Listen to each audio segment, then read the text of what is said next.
அஸ்ஸலாமு அலைக்கும். Hi, hello friends, எல்லாரும் எப்படி இருக்கீங்க? நல்லா இருக்கீங்களா?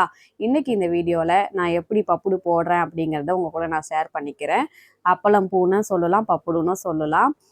ஓகே, இப்போ வாங்க. நான் ஒரு 2 பூண்டு அளவுக்கு உரித்து எடுத்து வச்சுருக்கேன். இப்போ கட்டி பெருங்காயத்தை நைட்டே ஊற வச்சு எடுத்து வச்சுருக்கேன். எல்லாத்தையும் இப்போ நம்ம மிக்சி ஜாரில் சேர்த்து அரைக்க போகிறோம். பூண்டு, பெருங்காயம், அது கூடவே 1 ஸ்பூன் அளவுக்கு சோடா உப்பு, அதுக்கப்புறம் 1½ ஸ்பூனு சால்ட் உப்பு போட்டு மிக்சியில் நல்லா நைஸாக அரைச்சி எடுத்துக்கலாம்.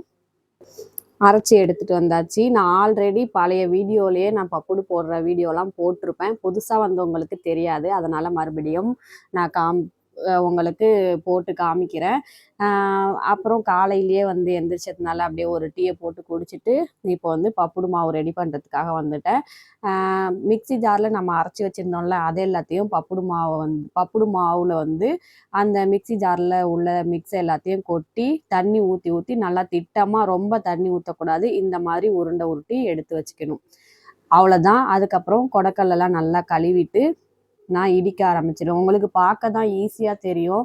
இந்த வேலைலாம் பார்த்தீங்கன்னா செம்மையாக கஷ்டமாக இருக்கும். இடிக்கிறதுக்கே 1 மணி நேரம் ஆகும். எப்படியும் 1 மணி நேரம் ஆகும். அந்த அளவுக்கு இடித்தாதான் மாவு பக்குவம் இந்த அளவுக்கு வரும். நல்லா தண்ணி தொட்டு தொட்டு இடிச்சுக்கிட்டு மாவு இந்த அளவுக்கு வந்ததுக்கு அப்புறம் தான் எண்ணெய் தொட்டு இடிக்கணும்.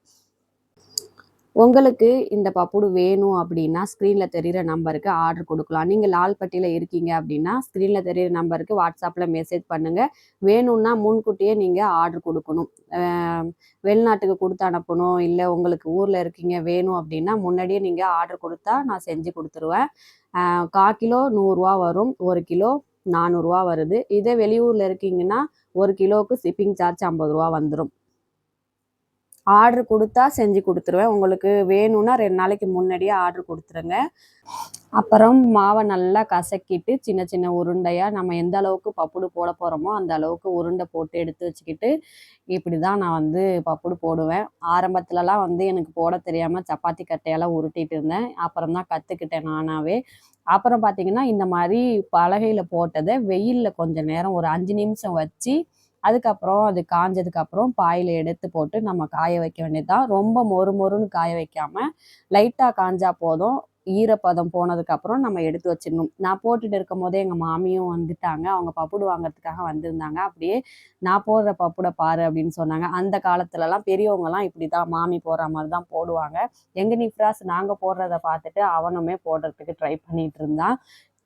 நான் பப்புடு போட்டு முடிக்கக்குள்ளேயுமே எல்லாமே அல்ஹம்துலில்லாஹ் வித்துடுச்சு. எங்களுக்கு ஒரு 5 பப்புடு தான் மீந்துச்சு.